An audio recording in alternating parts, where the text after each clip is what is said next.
K Shailaja കാഫിറാണ് എന്നും അവർക്ക് vote കൊടുക്കരുതെന്നും പകരം ദീനിയായ 5 നേരവും നിസ്കരിക്കുന്ന ഷാഫി പറമ്പിലിന് വോട്ട് കൊടുക്കണമെന്നും അഭ്യർത്ഥിച്ചുകൊണ്ടുള്ള സ്ക്രീൻഷോട്ട് വാട്സപ്പിലൂടെയും ഫേസ്ബുക്കിലൂടെയും പ്രചരിപ്പിച്ചത് സഖാക്കൾ തന്നെയാണെന്ന് പോലീസ് ഹൈക്കോടതിയിൽ നൽകിയ റിപ്പോർട്ടിലൂടെ ബോധ്യപ്പെട്ടിരിക്കുകയാണല്ലോ. ആരാണ് ഈ സ്ക്രീൻഷോട്ട് ഉണ്ടാക്കിയത് എന്ന് മാത്രമേ ഇനി അറിയാനുള്ളൂ. ആദ്യമായി ആരാണോ അത് പ്രചരിപ്പിച്ചത് അവരായിരിക്കുമല്ലോ സ്വാഭാവികമായും അത് ഉണ്ടാക്കിയിട്ടുണ്ടാവുക. അതല്ലാതെ നേരിട്ട് ദൈവം ദീനി യുവാവിന് വേണ്ടി സ്വർഗത്തിൽ നിന്ന് എത്തിച്ചതാവില്ലല്ലോ ആ സ്ക്രീൻഷോട്ട്.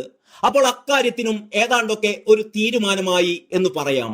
പക്ഷേ ഈ സ്ക്രീൻഷോട്ട് എവിടുന്ന് കിട്ടിയെന്നോ ആരാണത് തന്നത് എന്നോ ആരാണ് നിർമ്മിച്ചത് എന്നോ ഒന്നും ആദ്യമായി ഈ പോസ്റ്റ് റെഡ് എൻകൗണ്ടേഴ്സ് എന്ന സഖാക്കളുടെ ഗ്രൂപ്പിൽ പങ്കുവെച്ച അതിന്റെ അഡ്മിനായ ഡിവൈഎഫ്ഐ നേതാവ് റിബേഷ് രാമകൃഷ്ണൻ പറയുന്നില്ല. റിബേഷ് പറഞ്ഞില്ലെങ്കിലും അത് അരിയാഹാരം കഴിക്കുന്നവർക്കൊക്കെ മനസ്സിലായിട്ടുണ്ട്. എന്തിനു വേണ്ടിയാണ് ഇത്തരമൊരു വർഗീയ കുത്തിത്തിരിപ്പ് പോസ്റ്റ് സഖാക്കൾ ഇറക്കിയിട്ടുണ്ടാവുക? എന്തായിരിക്കാം അവരുടെ ലക്ഷ്യം? ഷാഫി പറമ്പിലിനെ തോൽപ്പിക്കാനായിരുന്നു എന്ന് കരുതാൻ വയ്യല്ലോ. അങ്ങനെയാണ് അവർ നേരത്തെ പിടിക്കപ്പെടും മുമ്പ് പറഞ്ഞിരുന്നത്. അതായത് UDFകാർ വർഗീയ കുത്തിത്തിരിപ്പ് ഉണ്ടാക്കുന്നു, അപ്പോൾ അതിനെതിരായ വികാരം ടീച്ചർക്ക് അനുകൂല തരംഗം ഉണ്ടാക്കുമെന്നൊക്കെ. സാധാരണ മനുഷ്യന്മാർക്ക് മനസ്സിലാക്കാൻ കുറച്ച് വിഷമമുള്ള സൈദ്ധാന്തിക തിയറിയാണിത്. അതൊന്നും ആരും വിശ്വസിച്ചില്ല എന്ന് റിസൾട്ട് വന്നപ്പോൾ തന്നെ തെളിഞ്ഞതുമാണല്ലോ. 1,15,000 വോട്ടിനാണ് പാവം ടീച്ചറമ്മ തോറ്റമ്പിയത്. അപ്പോൾ ഇതിന് പിന്നിൽ പ്രവർത്തിച്ചവരുടെ ലക്ഷ്യം വിജയിച്ചു എന്ന് തന്നെ കരുതാം. 2 ലക്ഷ്യങ്ങളാണ് അവർക്കുണ്ടായിരുന്നത്. ഒന്ന് ശൈലജ ടീച്ചറെ തോൽപ്പിക്കുക, രണ്ടാമത് നാറ്റിപ്പിക്കുക. അതിൽ ഏതായാലും പിണറായി ഭക്തരും മരുമോൻ ഭക്തരുമൊക്കെ വിജയം കണ്ടു.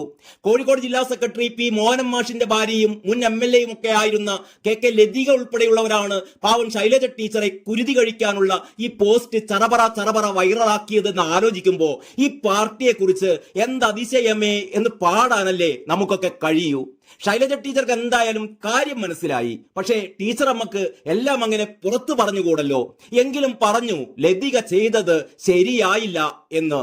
ഇപ്പോഴിതാ ഈ വിവാദത്തെക്കുറിച്ച് കൂടുതൽ കാര്യങ്ങൾ വെളിപ്പെടുത്തുകയാണ് നമ്മുടെ മനു സി തോമസ്. അതെ, കണ്ണൂരിലെ മനു സി തോമസ് തന്നെ. കണ്ണൂരിലെ ചന്താരകം പി ജയരാജനുമായി നേർക്കുനേർ സംവാദ പോരാട്ടത്തിന് കച്ചമുറുക്കി അങ്കത്തട്ടിൽ കയറി പോരിന് വിളിച്ച മനു സി തോമസ്. CPM വിട്ട കണ്ണൂരിലെ മുൻ ജില്ലാ കമ്മിറ്റി അംഗം മനു സി തോമസ്. വടക്കൻ പാട്ടുമായി ബന്ധിപ്പിച്ചാണ് മനുവിന്റെ ഫേസ്ബുക്ക് പോസ്റ്റ്.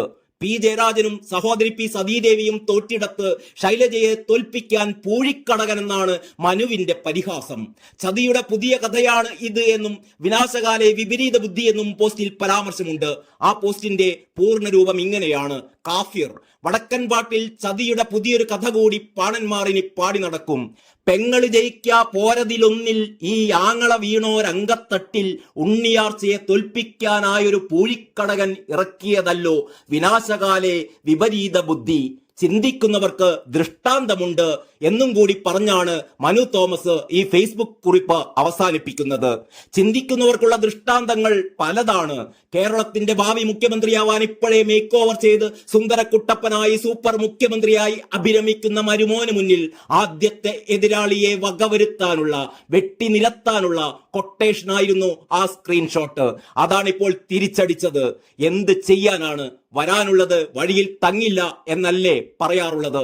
ഇനി ഏതായാലും മരുമോന് ഗോവിന്ദമാമന്റെ കൂടെ അപ്പം വിൽക്കാൻ പോകാം.